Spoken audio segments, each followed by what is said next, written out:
L'année 2026 sera encore une fois très riche en défis pour l'économie avec le contexte international. Pour le développement des affaires, on devra naviguer dans un contexte particulier.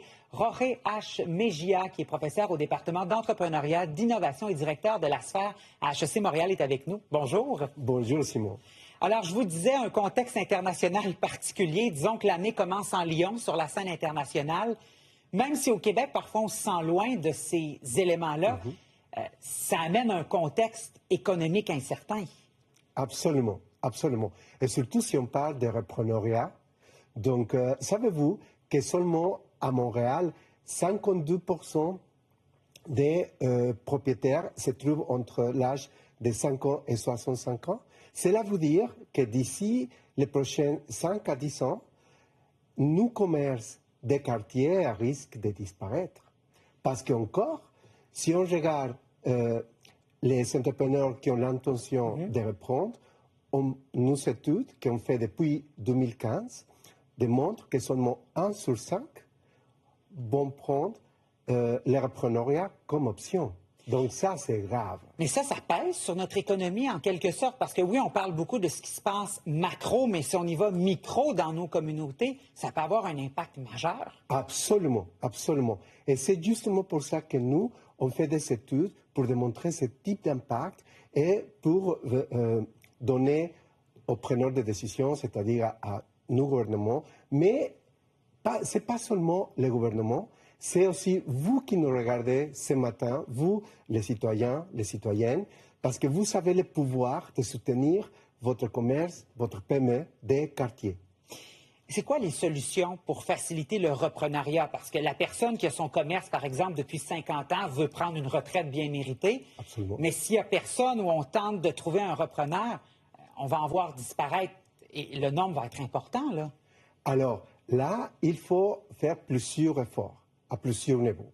Donc, d'abord, c'est vous, les citoyens et les citoyennes qui nous regardez. Donc, il faut soutenir nos PME locales. Donc, il faut solidifier, fortifier, soutenir l'achat local. Deuxième, c'est notre gouvernement. Notre gouvernement doit réfléchir à l'entrepreneuriat comme un axe stratégique du développement économique, social et culturel. Et en troisième, c'est nous les universités, on est là pour vous soutenir, pour vous donner aussi accès au réseau. Accès aux différents réseaux. Les exportations des PME, c'est quoi les défis auxquels on doit s'attendre cette année et qu'est-ce qu'on peut faire peut-être pour aider les PME à diversifier aussi leur marché? Alors, ça c'est un sujet super intéressant et en fait, en 2025, on a entendu parler beaucoup des efforts de notre gouvernement par rapport à la diversification des marchés.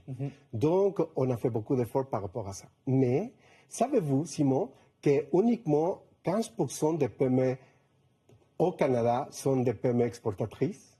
15 15%. Et au Québec, ça doit être autour de 13%. Donc, le client principal, ce sont les Québécois? Absolument.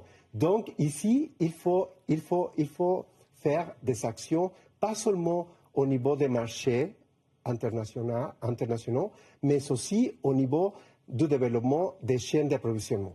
Il faut se focaliser sur les marchés locaux, développer les PME locales qui seront en mesure de fournir les centrales pour ensuite pouvoir arriver au marché international. Être plus autonome pour les chaînes d'approvisionnement. Absolument, ça c'est super important. Est-ce qu'on en a assez parlé, à votre avis, de ça? D'après moi, non. on est trop axé sur les marchés et pas sur les côtés de l'offre. Donc, les côtés du développement des fournisseurs de PME, c'est super important. Pour moi, ça c'est super stratégique parce qu'en fait, c'est ça que j'ai dit dans mon cours.